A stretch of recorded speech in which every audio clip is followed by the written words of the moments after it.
conference is a collaborative effort between the UPSA Law School and the Ghana School of Law SRC, who with a shared vision of building a vibrant legal community have created this platform to empower and enlighten the next generation of legal professionals. And so it is with great joy to see such a gathering of brilliant minds. The UPSA Law School believes in going along with the disruption of our time. And the disruption of our time is nothing is certain except uncertainty itself. So law practice itself has to evolve. We live in the days of the AI, where artificial intelligence is shaping things. Only this day I was listening to BBC, and they had played a song, and the voice sounded like Drake, and Drake issued a statement complaining, and they played another song, and the rap sounded, if not better, than Jay-Z. Lawyers initially were informed or told that perhaps the legal profession requires a certain level of human dynamism and dexterity, which doesn't lend itself to artificial intelligence and the mechanical aspect of it. Lawyers have been proven wrong.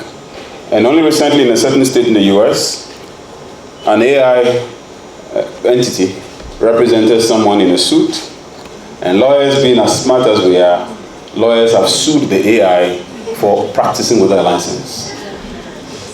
It is clear that we have gotten to the point where sooner than later, lawyers will be scrambling for jobs. Because indeed, many aspects of legal practice lend itself to mechanical work if only the AI is properly instructed. One of this is in the area of documentary review. We have gotten to that point where legal practice must begin re-examining its own dynamics. And a fair like this presents an opportunity, and mentorship presents an opportunity for us to reflect on some of these issues. Not to mention the fact that students will be exposed to the varieties of legal practice and law firms in Ghana. It is important that law firms stay concentrated in various fields. And as we live in the days of the Africa Continental Free Trade Agreement, which is the theme of this particular fair, there are opportunities that are presented to law firms, but there are equally great risks. One of the big risks is the fact that the removal of licensure restrictions implies that sooner than later, lawyers would wake up in different countries of Africa and show up in another country's court. Practice in Abuja or Accra's court, whether you're Ghanaian or Nigeria, and fly 45 minutes later, you are on the other side of the world. So it's important that we leverage our own capacities, otherwise we would have others showing up on our shores and we are ill prepared. They will take the competition and will not be able to reply in equal measure. The AFCFTA presents a market size of $3.3 trillion in African GDP, a population of 1.2 billion and still growing, a continent of over 50 countries, and the opportunities are endless. But if law firms continue to do things the way they were done 35 years, 50 years ago, clearly we'll be behind time. The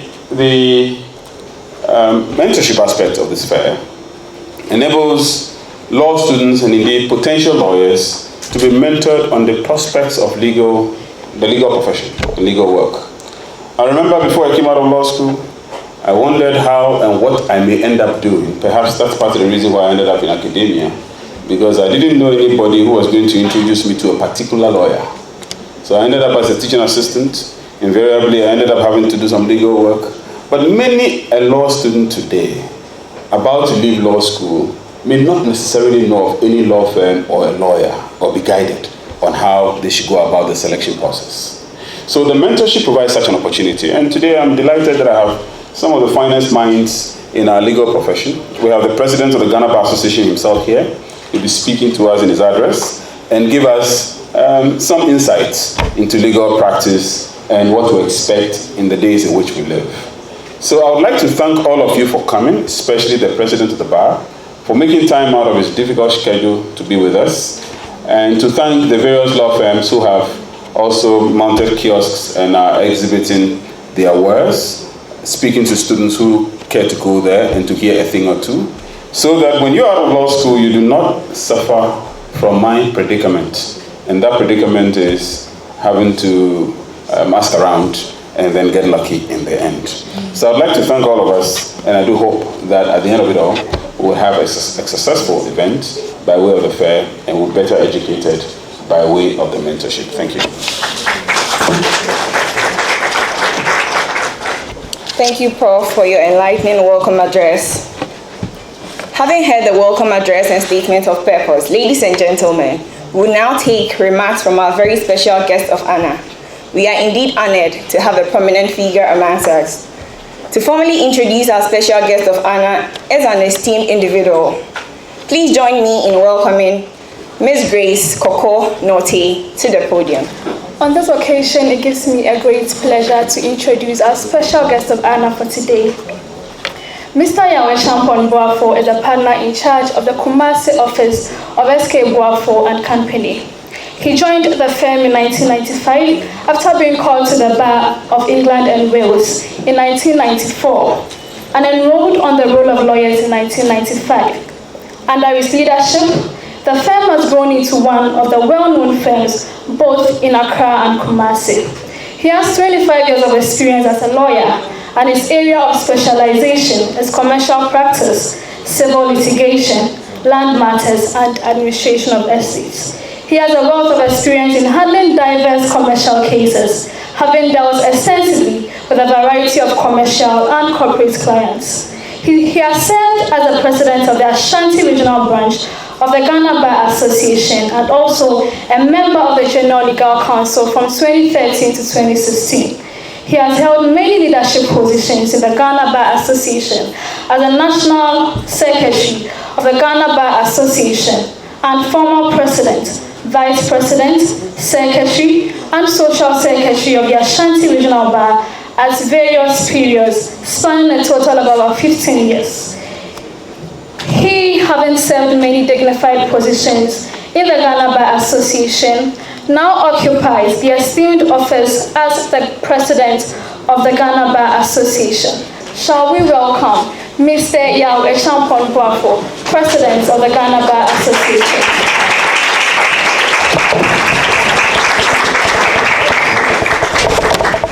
Oh, please sit down. I never knew there was a National Security Bureau within the law school. But, madam, the last time I checked, I'll be 29 in October, not 25, you know. Okay. Professor Ernest Kofi Abuchi, Dean of the UPSA Law School. Our keynote speaker, Ms. Yom Ama Abledu, members of the bar, lecturers and staff of the UPSA Law School, students of UPSA Law School and the Ghana School of Law, ladies and gentlemen. I am indeed happy and privileged to be here this afternoon at this all-important occasion, the 2023 UPSA GSL Law Fair and Mentorship Conference on the theme, the CFTA and the Future of the Legal Profession, organized in collaboration with the Students' Representative Council of the Ghana School of Law. I'm exceptionally delighted to be at UPSA Law School this afternoon. It is an emotional and equally proud day for me, and I'll state why that is so presently. It is that the distinguished Vice Chancellor of this great university was my classmate at Prempeh College. He was an exceptionally brilliant CRIFE student, and I suppose I was a very naughty student. But I surmise that should not be odd or surprising. Otherwise, how would have physicists postulated that two oppositely charged objects will attract each other? I remember with extra fondness and nostalgia how I spent a considerable amount of time arguing with him and also teasing him at the least opportunity. It is uncommon to meet many a Prempeh College mate or past student doing exceptionally well in diverse fields, and our Vice Chancellor is a shining example of that. As fate would have it, our paths have crossed again, albeit I, in my capacity as President and Chief Servant of the Ghana Bar Association, have been opportuned to be invited as a special guest of honor of this distinguished conference being organized at the university where Abednego Okufehi Amate is Vice Chancellor. I am humbled at how we have both turned out. I can only say that it's the doing of the Lord, for he makes everything beautiful in its time. Special mention is also made of the Dean of UPSA Law School, who I consider a brother from another mother, as he and I have been close colleagues since his days as a lecturer at the KNUST Faculty of Law and a member of the Ashanti Bar. Today, I count him as one of my closest advisors in our collective effort to make the bar more relevant in these times. And to top it all off, I must add that my youngest sister, Efia Boatuma Boafo, was a level 300 student at UPSA Law School, and I made that choice for her. You're surprised, she's very pension baby. I'd like to take this opportunity once again to make a special mention to congratulate our keynote speaker for this conference, the very beautiful and intelligent Yompama Abledu, on her award as the Outstanding IBA Young Lawyer of the Year 2022. Congratulations, Yom. I wish you well, and I pray by your exploits you will inspire many others. I know our keynote speaker will do much justice to the subject, as I can vouch for her competence and resourcefulness. So I intend to just make some brief remarks within the context of the conference theme.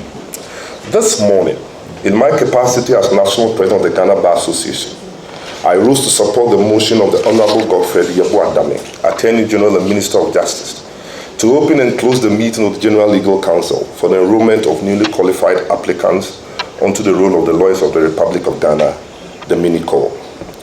As I sat on the days observing very cheerful and expectant men and women gracefully mount the podium to receive their certificates from His Lordship the Chief Justice, I kept pondering over these thoughts. What is in store for these new lawyers? What are the prospects for them? Do they appreciate the changing phase of the practice of the law?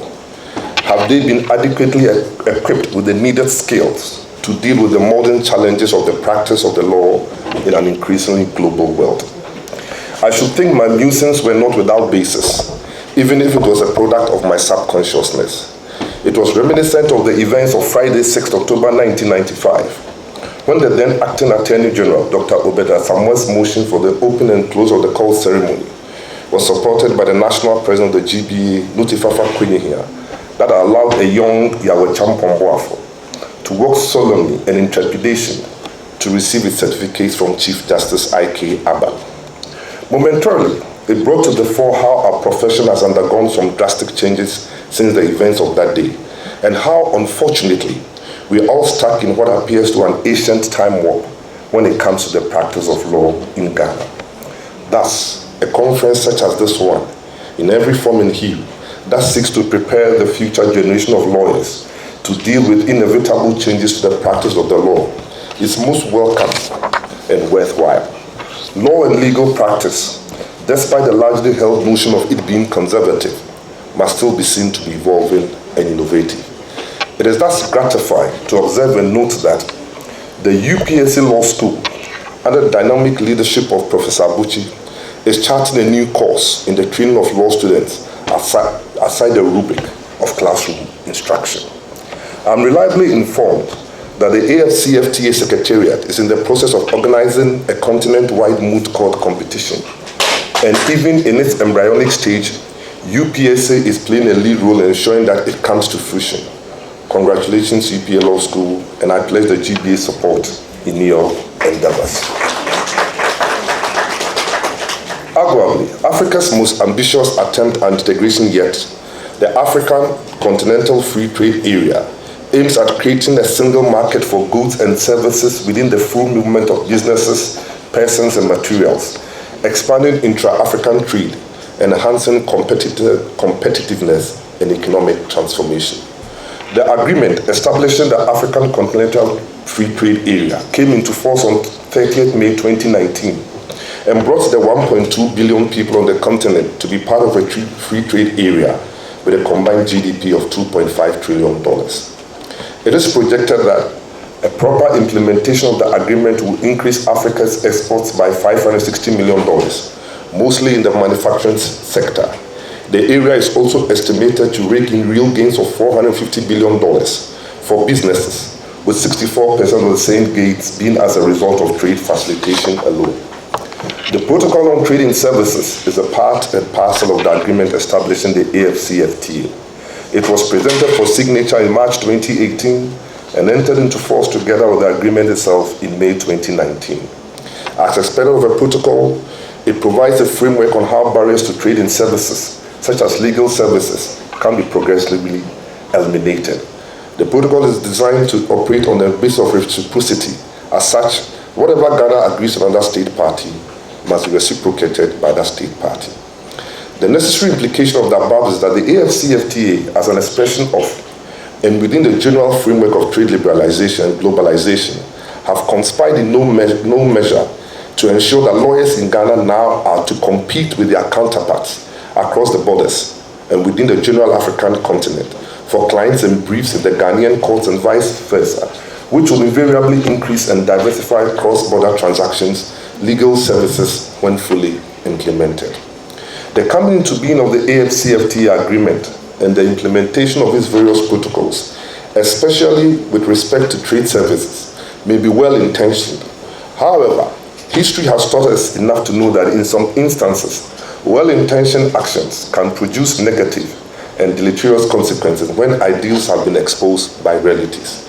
In my respectful opinion, AFCFTA is radical and should call for more dialogues and consultations. This will ensure that ideas are exchanged and genuine concerns are raised and dealt with, resulting in a framework that reasonably works for participating countries and their diverse people. The immediately preceding comment appropriately brings to the fore the peculiar concerns and frustrations of the Ghana Bar Association.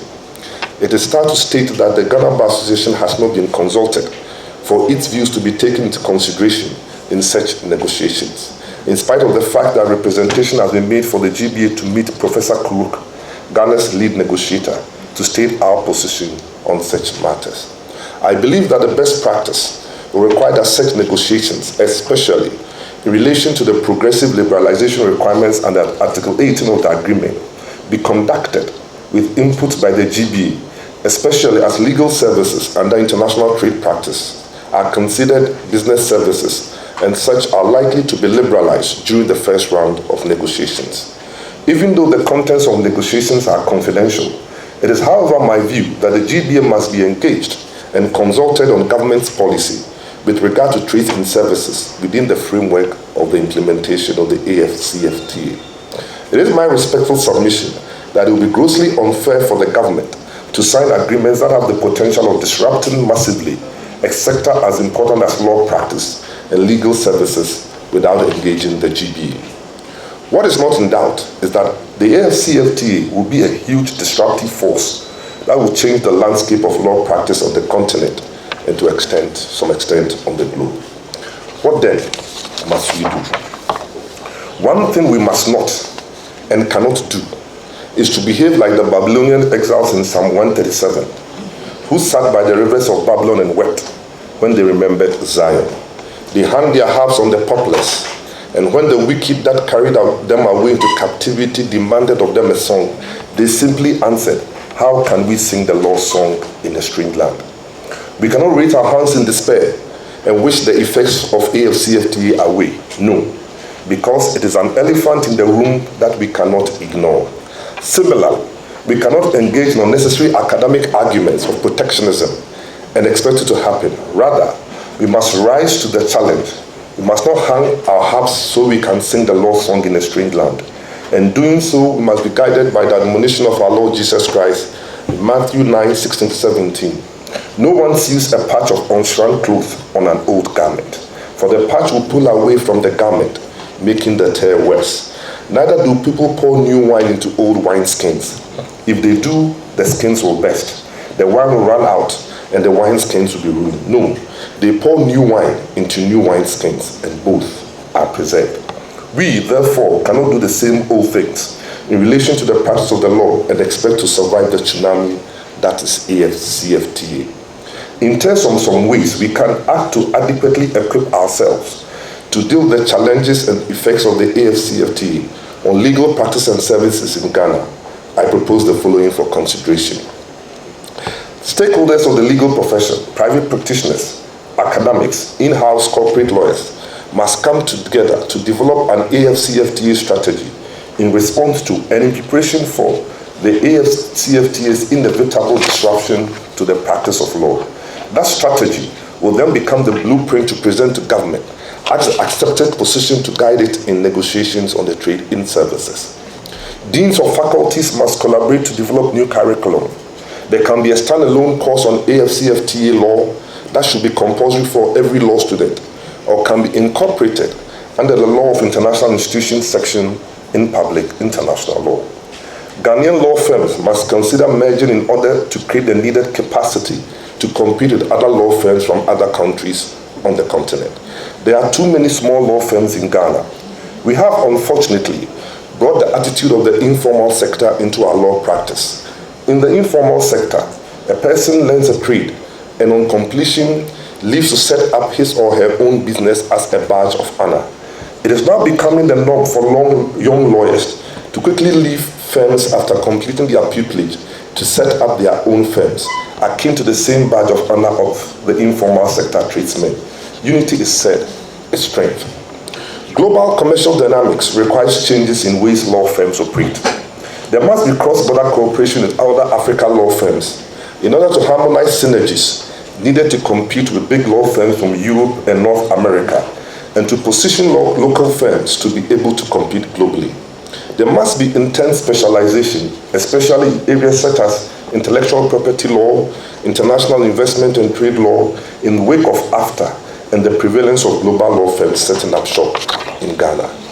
Lawyers must undertake the requisite continued professional development training in order to take advantage of the huge economic market that will be created relative to the dispute settlement mechanism of the AFCFTA. Lawyers must possess the requisite skill in order to be able to represent parties who appear before the AFCFTA dispute settlement body and the appellate body.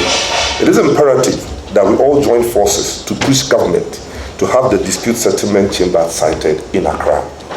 There is a need for law firms to become known and portfolio focuses understood by law students and future lawyers so that they can make informed choices about career paths.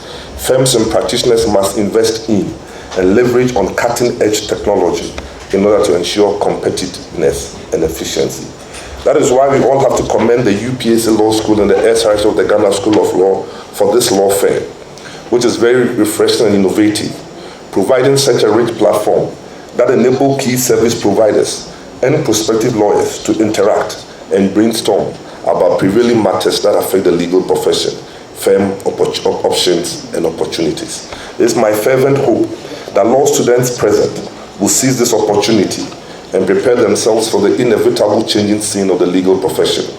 The future may appear uncertain and challenging, but it can still be rewarding if you are disciplined and properly position yourselves well. I'm grateful for your time. Thank you very much. To introduce our distinguished keynote speaker, we have the privilege of having in our presence the Vice President of the Ghana School of Law, Ms. Stacy Fredua Sefa. Ladies and gentlemen, let's invite her with a warm round of applause, Ms. Stacy Fredua Sefa. The President of the Ghana Bar Association, all protocol observed, ladies and gentlemen, good afternoon.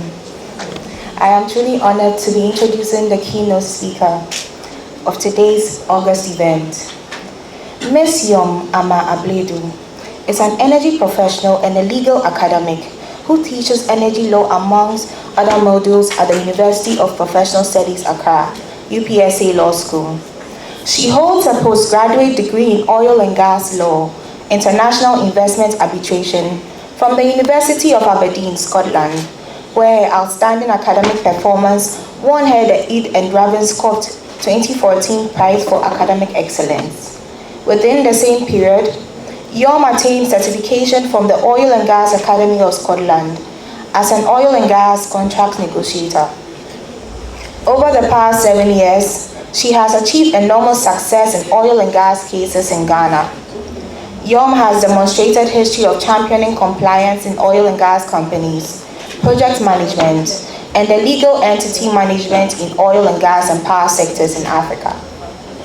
She is a senior international attorney at Centurium Law Group, a Pan-African law firm headquartered in Johannesburg with offices and partners across Africa, Europe, and the Middle East, focused on energy and tax law practice. A Harvard-certified negotiator, she has significant expertise that cuts across diverse sectors such as project finance, energy, infrastructure development, tax, real estate, and any other key practice areas. YOM has provided advice on a variety of high-profile transactions, both domestically and abroad.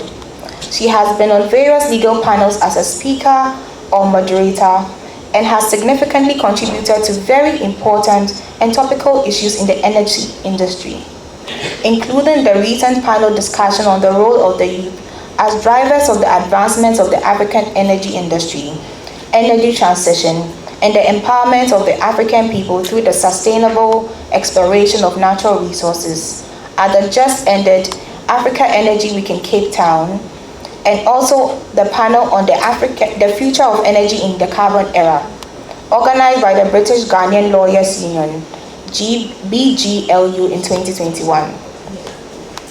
YOM is also certified in human rights and oil and gas law from Fordham University. Her passion for human rights law is reflected in how she has so far won a total of 57 human rights cases on behalf of several indigents over a 12-month period in a position as Assistant Public Defender under the Legal Aid Commission, where she continues her pro bono service. She is a human rights advocate with a particular interest in the diversity and inclusion of women in the energy sector. Her passion for helping others has led to further voluntary work as the Policy and Advocacy Team Lead of the African Women in Energy Development Initiation, AWEDI, where she advocates for the inclusion of female professionals in the energy sector. She recently received the global honor, the 2022 International Bar Association Outstanding Young Lawyer Award, in recognition of her work mentoring the next generation of legal minds, her dedication to professional and ethical standards, and her service to the country at large. Ladies and gentlemen, please help me welcome our keynote speaker of today, my role model, Ms. Yom Abuja.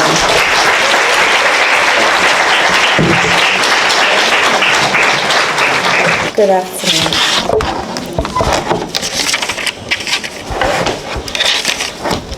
Professor Ernest Abuchi, Dean of the UPSA Law School, Mr. Yao Ichampo, President of the Ghana Bar Association, Mr. Kwame Ekufo, distinguished moderators, members of the bar, lecturers of the UPSA Law School,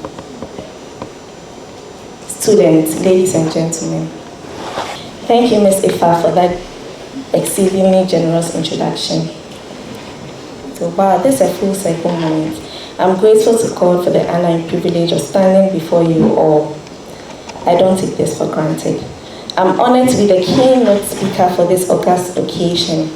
Today, I'll be speaking on the topic, the after and the future of the legal profession. I'm sure we've all probably heard about the Africa Continental Free Trade Agreement after by now. Some of you may even be aware of the innovations it has introduced to regional trade within Africa. Nevertheless, I would like to start off with a very brief description of the AFCFTA, and then I'll explore some of the ways in which the AFTA is likely to affect the legal profession. In March 2018, 54 African countries ratified the AFTA, a free trade agreement. It aims to create a single market for goods and services in Africa, with the goal of boosting intra-Africa trade and economic growth. Many have described this agreement as a game changer for Africa, with the potential to exponentially increase trade within the continent. Like any legal activity in human society, trade must always fall within acceptable legal limits. In this regard, the AFTA is expected to have significant implications, especially for the legal profession in Africa. One of the key areas where the AFTA is likely to impact the legal profession is in the area of dispute resolution.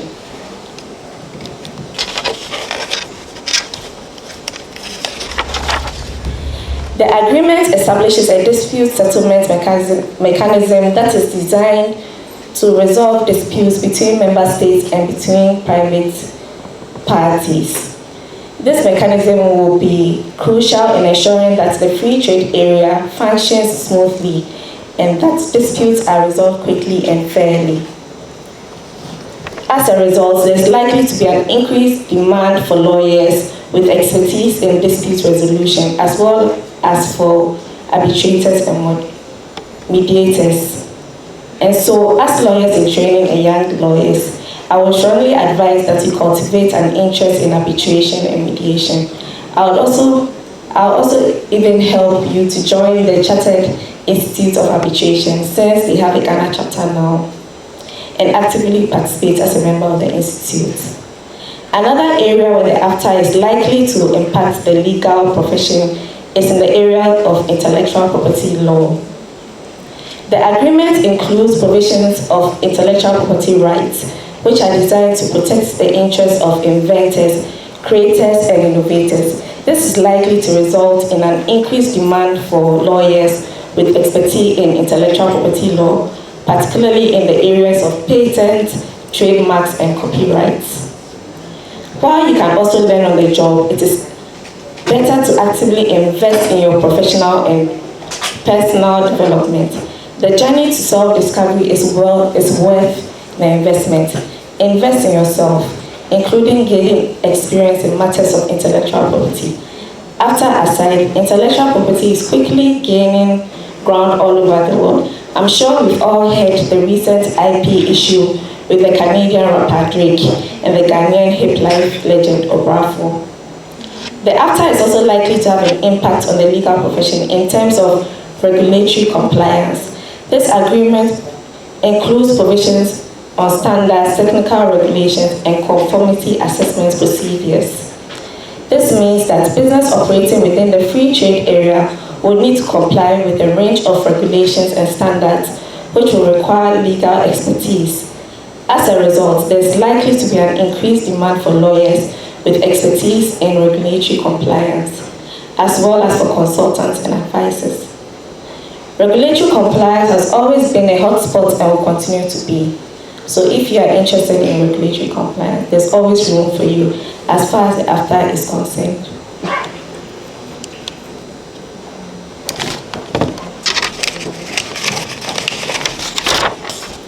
So my message to all of you today in this room. Is there's room.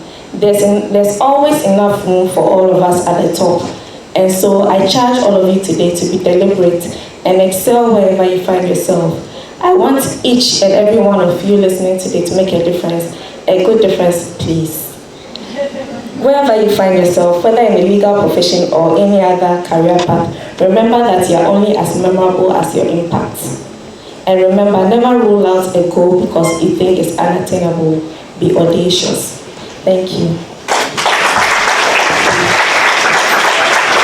So we'll be delving right into our panel discussion. Sessions will provide an opportunity for us to benefit from the expertise of our esteemed panelists as they delve into specific topics and exchange of ideas. Good afternoon.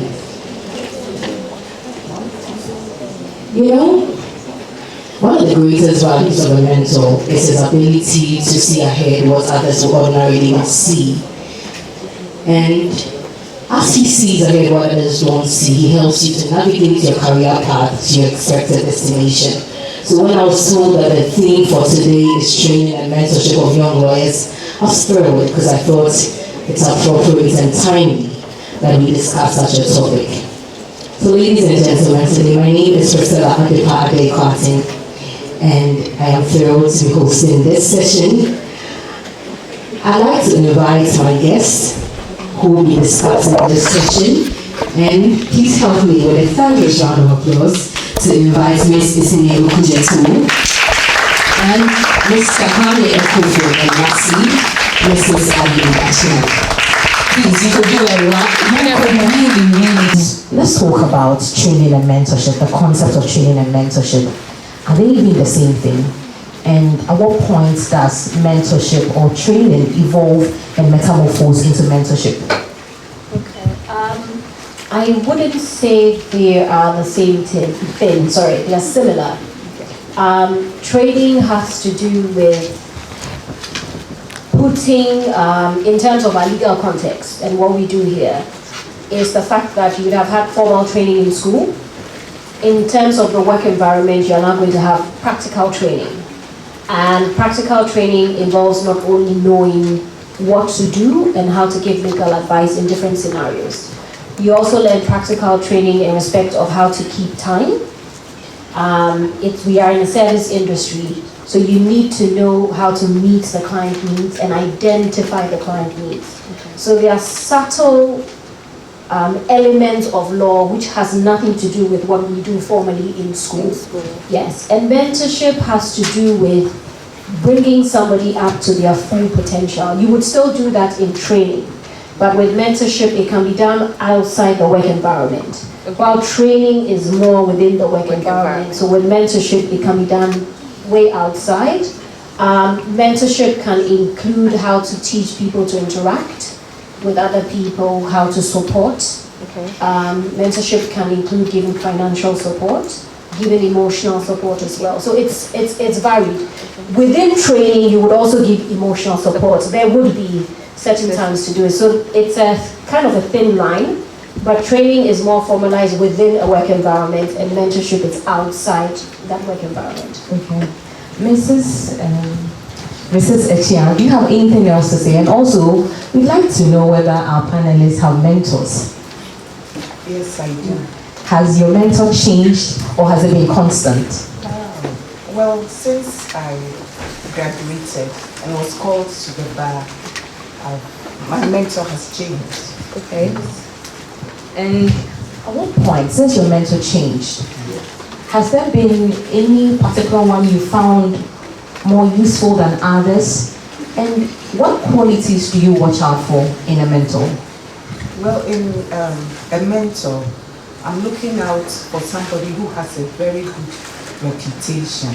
Okay. Someone who has time for me, someone who be available, someone who I'm compatible with in terms of age, gender, and someone who is an expert in the area for which I want to be mentored. So I look out for these qualities. Okay. And before I come to Ms. Okujeto, you mentioned gender. And it's interesting that you bring that up. Why should gender even matter in choosing a mentor? I think gender should matter a lot because probably the person needs to meet you in the house, and you have, male and a female. Your mentor may be married. It could send some signals. If your husband gets to know that there's someone who comes there every day, to be mentored, eventually he might ask, what kind of mentorship is that going on here? So I believe that, gender is a very big factor. Sometimes too, because you're a female, you feel more comfortable with your fellow female than a male. And it should also be somebody that you are comfortable with, you can get on very well with. Because as Isinam said, mentorship is not only, like the training, the formal training. You may have other problems, financial problems, emotional problems. So that person, the mentor should have also be somebody who you can trust. And Thank you. Thank you very much. So Ms. Okujeto, do you have a mentor? Yes, I actually have quite a number.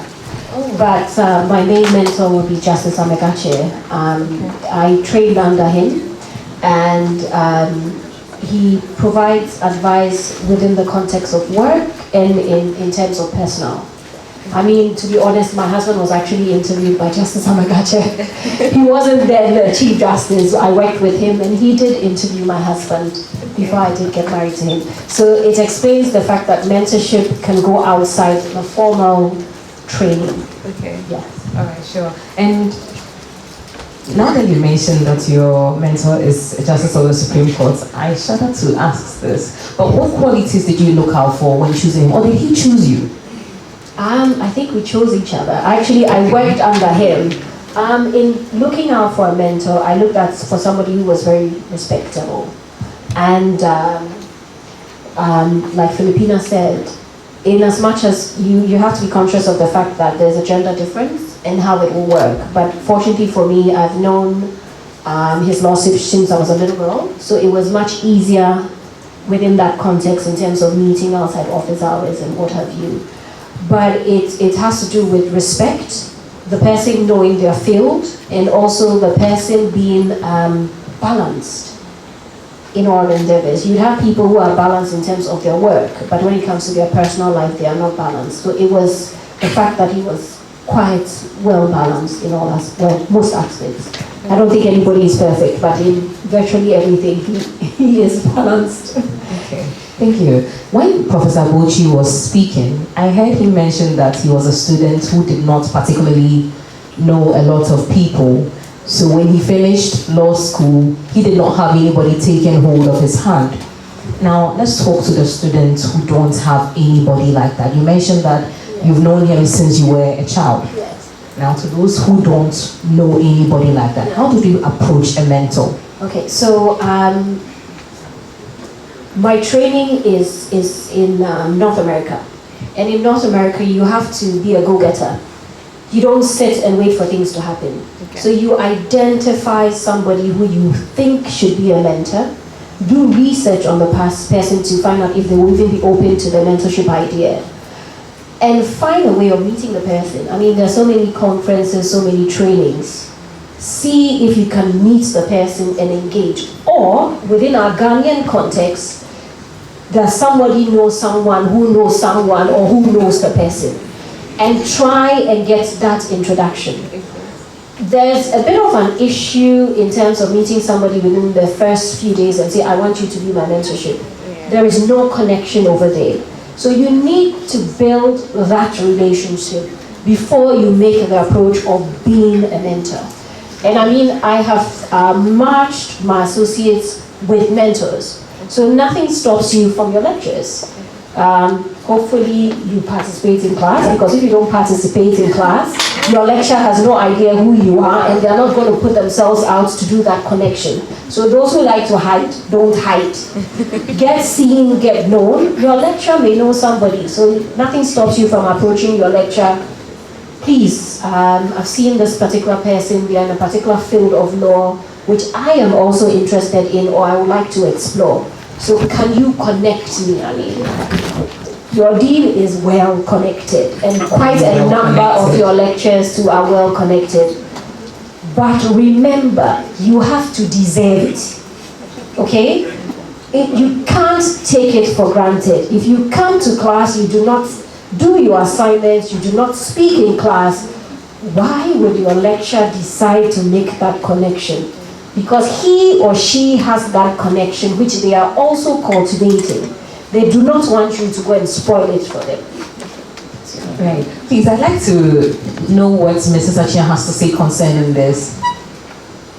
I think before you meet your mentor, you should have set your goals and have your objectives, as well as you should have researched on whoever you want the person to be your mentor. You should look out for whether the person has time. That is very, very important. But let me quickly cut in. I don't know this person's personal life. How do I know the person has time if I don't make the effort to even get close? So usually what you need to do is to get somebody who is very close to that particular person to do an introduction.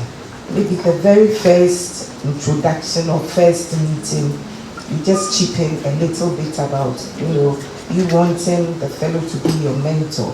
And then from that stage, you start taking interest in what the person is doing. And it's likely that you succeed in getting there. Okay, let me find out from you. So I want Professor Abochi to be my mentor, for example. He's male, I'm female. But he's really the kind of person I would like to mentor me. And I'm still conscious of the gender issues. How do I approach it? And how do I maneuver my way around what could possibly be the underlying tones that could happen? I think the best thing for you to do is to get somebody who knows him very well. And then probably the person will put in a word or two for you before you meet him. And the person should be someone you also know very well. And I believe that from that point, if he's willing to be your mentor, you can easily tell. Okay. All right, sure. Now let's talk about training in the law school. I recognize that we don't particularly focus so much on mentorship when it comes to training students and all of that. What would be your opinion on that, and what suggestions would you make, since we have some lecturers here? What do you suggest that the schools of law employ that could help shape students better? It's quite ironic. I've been looking at this within the past few days, but not necessarily in law school, looking at going back to my secondary school and more of mentoring young ladies. I went to an all-girls secondary school, St. Mary's secondary school, and mentoring young ladies to rise up to their potential. But in terms of law school can have a mentoring program, but there are other mentoring programs. I mean, SEED is here, and I know they do secondary school, but they can also do law school. And if you do not have it, what should you do? Because it's not an issue of there is no program. What can you do? It's a good idea for the school to have, because it will be more formalized, more engaged. There will be time. Maybe they can have a number of law firms serve as mentors. And I mean, now everybody wants to do pro bono. So that's a very good way to be able to get them to do pro bono, where associates are required to mentor other people. So that's one way where the law school can engage law firms. And I'm sure quite a number would actually want to do that. For me, I think for my associates, in terms of assessment, it will be good to see how they interact with other persons. Because when you are associates, it's not just the work. You're training somebody to move into a leadership position. So it would be good to see how they can mentor people, because then they will understand the different nuances, that it's not only what you see, but there are external reasons for the way people behave. So yes, law schools can do it. If it is not there, what can you do? That's the issue. Yes. I hope I have answered the question. I think you did. But I'd like to also find out what Mrs. Sachian has to say. What are your suggestions? What could law schools do better? I think somehow it is going on informally, because we have, internship programs for the students. So sometimes when they start their internship, they are able to identify a particular person, a particular lawyer that they want the person to mentor. But as Isinam is saying, they could formalize it so that it becomes a program, it becomes part of the curriculum, so that the students will benefit from it. Okay. Since it's a mentorship program, if a student is here and the student wants to come to your law firm, how do they go about it? Would you welcome them in the first place? You would like to come to her law firm, wouldn't you? Is your law firm open for us to come to your law firm? Yes. And because I heard Ms. Okujoto say she pairs her associates with mentors and all that. So please, from here, if you're minded, please do see them. They would warmly welcome you. I think I'll take your last words and then we'll take the questions. Very well. And what I would like to say is that whether you have the best mentor in the whole world, it could be a professor, it could be anything, I believe that your input will determine your output. Thank you. Mr. Kujeso, please, what are your last words? It's along the same lines. You can have a mentorship relationship, or you have a mentor-mentee, but it's up to you what you do with it. I mean, if you have to meet up with your mentor, you don't make yourself available, you are busy, you are not going to benefit from it. The relationship is only effective with how much drive and what you put into it. So if you do not put much into it, the mentor will also lose interest and would not engage you. And for me, the main thing is that don't sit and wait and expect. Be be a go-getter, go out there. I mean, sometimes there are persons who would, a mentor who would say, I want to mentor you. And it has to do with what you are doing, okay? Are you writing articles? Are you making yourself seen? It's not an issue of just classroom, pass exams, and that is it. There is a student here, no, she's part of the SEED program. She's actually in Faculty of Law, but I have seen her in a number of legal conferences. She's just a law student, but she has made herself seen and made herself known. I've seen her here again. I've met her on 3 different occasions. Clearly, this is somebody who is distinguishing herself. Already, she's getting the attention of different lawyers in different fraternities. She would not lack a mentor. She is not going to lack a job. So it is up to you to make yourself seen. I hope you do get it, because the problem in Ghana... Maybe you should mention her name. Yes. She can mentor others too. I've forgotten her name. Is Mariam. She sings. She's actually one of the ladies standing outside with the SEED program. And it's an issue of being seen, because unfortunately, the way our educational system is, I know people are very scared to come and say something for a lecturer, to now whatever. But it is up to you to get yourself noticed. And that's what our legal profession is. We don't allow advertising. So it is what you do of yourself when you get into the legal profession. That's the way you get opportunities, because people would see you and make a recommendation. So it comes from you, basically. Yes, please. Ladies and gentlemen, a round of applause to Mr. Kujato and Mrs. Achiam. I think they've been fantastic, so they deserve a bigger, better round of applause. Can you just see somebody from afar, the person's life, you can then follow the person, and then mentor quietly, learn lessons and follow without having to necessarily get into the relationship conversation. My question is that as aspiring lawyers, we seek mentors who are renowned in their field. How do I maintain the relationship with someone who is probably very, very busy without coming off as a nuisance or being annoying? Thank you. For the mentorship, I think in terms of finding a mentor and identify, you need to know what your goals are and how that person can match your goals.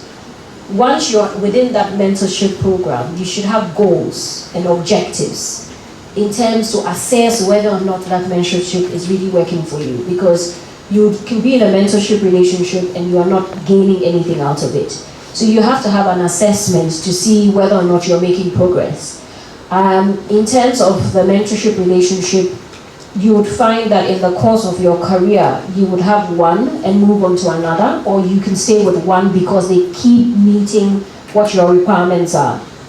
Like I said, personally, I'm looking at another direction, which means a complete 360 change. So it means I would have to change my mentorship. So at that stage, who is going to be my mentor? But you can only know that if you have certain goals, to know that you've reached a certain plateau and you need to change direction, basically. Yes. Thank you. As she rightly said, so you expected to, put some kind of respect between you and the person. Make sure you are there on time. Make sure you you do the assignment, probably assignment that he or she might give you. Make sure that you can also be of help to the person. Sometimes it's not only the mentor who is mentoring you or advising you, or you can also help the person by probably doing a research or something for the person. So it's a two-way affair. The main thing is to make sure that you respect the time, especially the time the person makes available to meet you. Emphasis is on the time and making yourself relevant to the mentor. It's not always a give. There's a give and a take as well. So you should be punctual. You should also nurture the relationship. So it isn't that you are going to be a needy person where every time I need this, I'm confused, what should I do? before you come to your mentor, you've already done some kind of an analysis and you're going to your mentor either to confirm or tell you no, it's a bad idea. But you've done your research. These are the pros, these are the cons, if I do this. So by the time you come to your mentor sees that you are up to the task. If you become a mentee and every time you go to your mentor unprepared, not ready, it's going to sour the relationship, basically. Yes, please. Ladies and gentlemen, Steven Spielberg says that the goal of mentorship is not to create your mentee in your own image, but to give them an opportunity to create themselves. So today I hope you've learned something. You will go out there, be a go-getter. Not the typical Ghanaian, but a go-getter, and get yourself a mentor. There are people out here who will mentor you. Professor Abuchi is here. I see Mr. Dixon Oseibosu here. And I see Miss Elom and Miss Yom here. The very fine president of the Ghana School of Law is here. I mean Mr. Takwa, to name a few. Ladies and gentlemen, the sky is the limit. Please join me welcome the president of the Ghana School of Law, SRC, Mr. Odupon Ejapon, Atta Ejapon.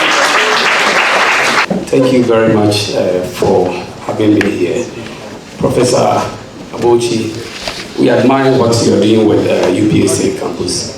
As a matter of fact, we followed you from Gimpa. Whatever you touch is good. It's good. And then I asked my organizer the kind of people you're using here to put together the program, and he tells me you're using only the students to do the program. I think that you understand that the young minds are refreshing and they have fresh ideas to do these things. Thank you very much. Auntie Papa, I appreciate you for the kind of work you are doing for we at the Ghana School of Law, and even throughout all the faculties. We admire you a lot. It's exciting always to hear from you. By the way, she's the head of C Foundation.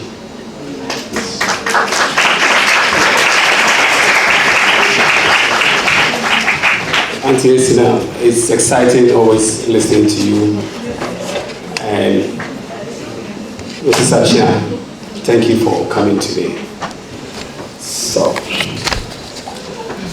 distinguished guests, ladies and gentlemen, just a few hours ago, close to 200 new lawyers were called to the bar by the respected General Legal Counsel.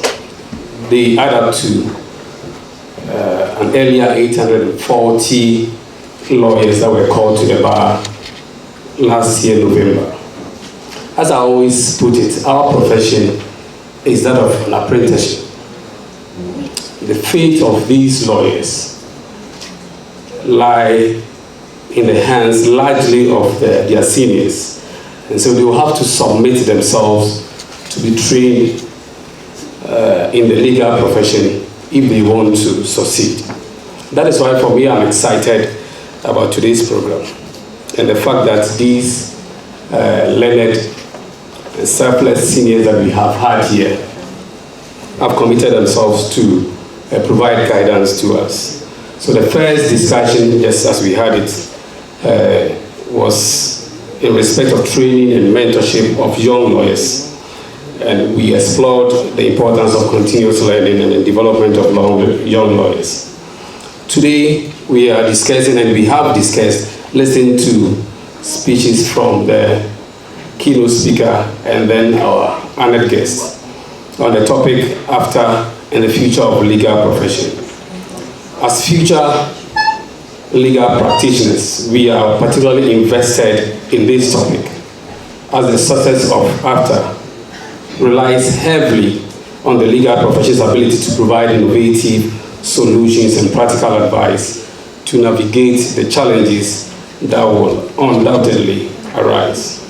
So the second discussion will delve into the impact of fast-moving technology on the future of legal profession. So with the rise, as the professor spoke about, with the rise in technology, AI, Will automation replace lawyers? Would we one day become irrelevant and be replaced by robots? There is an interesting website that I checked online. It is www.woulrobotstakemyjob.com, where you can enter various jobs and see the probability that automation will, or at some point in future, render such professions obsolete. This is calculated using a methodology developed by Oxford University researchers looking at the future of employment. The website, interestingly, gives lawyers lower risk of losing their jobs. So unlike the narrative that we will lose our jobs, I think that the automation is not a new thing after all, because lawyers still use softwares to even write wills. And so we shouldn't fear. I believe, however, that the dialogue has moved from the alarmist conversation about robot lawyers into the realm of how lawyers can leverage this new wave of software in their days of work. So we believe that this conference will provide a platform for fruitful discussions, meaningful interactions, and the exchange of ideas and experiences among legal professionals, students, and then the stakeholders. So on behalf of the Ghana School of Law, SRC, that I'm a president of, I would like to express our appreciation to our distinguished guests and panelists and sponsors for their support and participation in this conference. I hope that this conference will be a valuable and a rewarding experience for all of us, and that we will contribute to the growth and development of the legal profession. I recognize you, Mr. Bobby Bansen. I see you are sitting behind there. Thank you very much. Ladies and gentlemen, it is my pleasure to introduce our next speaker. She is a highly accomplished legal professional, currently serving as the Director of Legal at the Ministry of Energy, and also the Director of the Seed Foundation. As a mentor herself, she understands the significance of mentorship in shaping the careers and success of aspiring lawyers. With her wealth of experience and expertise in the legal field, she is here today to provide us with an enlightening exposition on the purpose of mentoring young law students and young lawyers. With a resounding round of applause, help me welcome to the podium Ms. Fafa Kodo.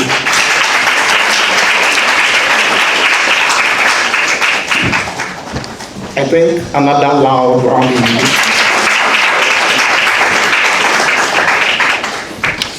Good afternoon. I think I'll start on existing protocols. And I want to say hi to my learned seniors. Thank you. My name is Sarah Fafakodo, and I'm the Director Legal for the Ministry of Energy. Also, mentorship is my heartbeat. I think those of you that have had the opportunity to meet me. Why so? Because if it hadn't been the people I met on the journey, on the legal profession, I wouldn't be where I am today. I left the shores of Ghana and went to the UK. And even in the UK first year, I had my constitutional lecture, and the guy was Irish. I didn't understand a thing. I was so miserable. I was honestly very, very miserable. I did science, I did chemistry, physics, maths, and at the time that I had to enter the university, the university was on strike in Ghana. I'd been in the house for 2 years. So I decided to visit UK, go for a summer break. I lived with a lady, she was a judge at the time. And she would leave me in the house and go to work because it was just a summer break for just 3 months. And by the time she comes, I'd read the law books and everything. And when I came back, I told my mom, I'm not going to do engineering or medicine anymore. I think I've changed my mind. I think I'm born to be a lawyer. But throughout my career, so I did my visa and everything and went to the UK. But I'll go back to the first day I had my constitutional lecture. So there was a young lady sitting in the library. I realized I was going through the shelves and I'll come and sit down. And she tapped me on the shoulder and she asked me, "Are you a first year student?" And I said, yes. The yes came with tears. Honestly, uncontrollable tears. Because I said to myself, I don't think I'm going to make it. She was a third year student, actually very busy preparing for her finals. You know, all of you, I mean, you know how LLB, how it is like. But she had time for me. She told me it's going to be okay. Every day, she gave me a time, and I was always on time. I'll go and sit at the same spot, wait for her, and she was writing her finals. I did very well in my first year through her help. She gave me all her old notes. There I purposed in my heart that I'm somebody that I'm already a giver. But I told myself, this profession is something that is already difficult. And if you don't have anybody to hold your hands, you can be very smart, very intelligent, and you can still not make it. So the passion just dwelled in me, and then throughout law school, when I went to second year, I also decided to. And then I came to Ghana to do my post-call, join Akufo-Addo Chambers. The first person I met in Akufo-Addo Chambers was Philip Addison. And at the time, I hadn't even done my post-call. And I came very late. So post-call for my year group had already started. But they said, you know what? You can start and come and see what the firm is like, how it is to work. And I said, my goodness, is it luck? Is it grace? Is it favor? Yes. So I decided that no. The experience that I've also achieved, I won't let it stay still inside of me. It's not even worth it when knowledge is not passed on. And sometimes the greatest success is when you see people that you've mentored succeed in life. My mentors are not my seniors. They are my juniors. They teach me every day. They bring new ideas. I have one here. Kukwa. Where are you? Come out of it. Kukwa works with me in the legal directorates. And I can do research, I can write my report, is ready to go to minister, and I'll come in the morning and Kukwa has an idea. A new finding, a new research to include in the report. I walked in a bit late, but I had on Esme and Mrs. Achia. Mentorship is a two-way street. It's not a give and give, it's a give and take. You always have to show on time. I benefited a lot from the people I call my mentors because I submitted. Sometimes the treatment you might feel, what the heck, excuse my language, but you want something and you're admiring something.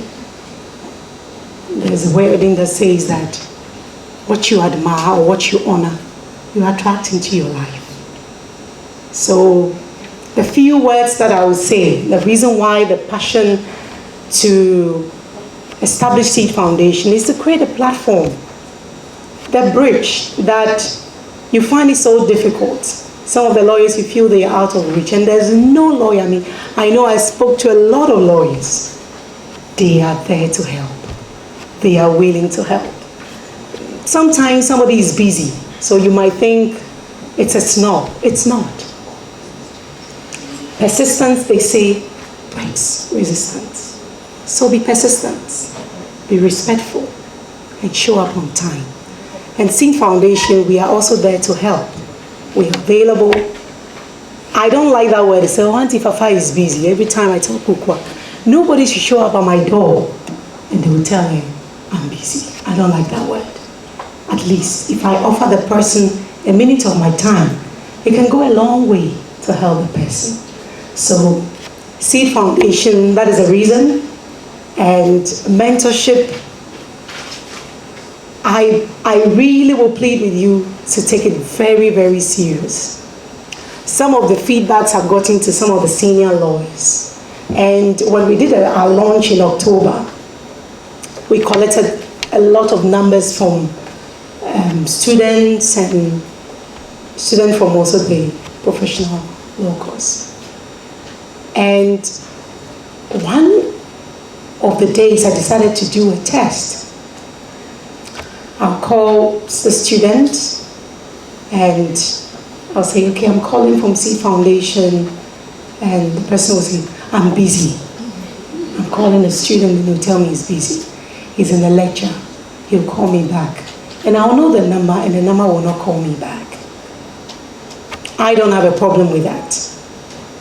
But when you want us to create a platform for you to be able to dialogue with your seniors who have the expertise that it can impact in your lives, you have to make yourself available.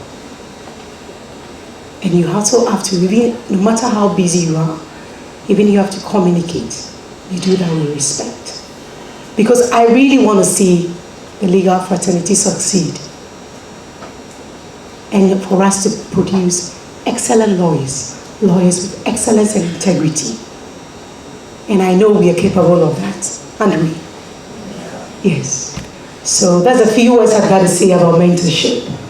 And Seed Foundation, we have a stand. You can come around and make inquiries on how we can help you. We've got a few slots in law firms for internship and pupillage. Because all we do is that we try and solicit for that, and then we pass it on to the student. So thank you very much for your time. And then I have to give a kudos to Dupont and Conrad and your team at the law school. You're doing a great job. God bless you.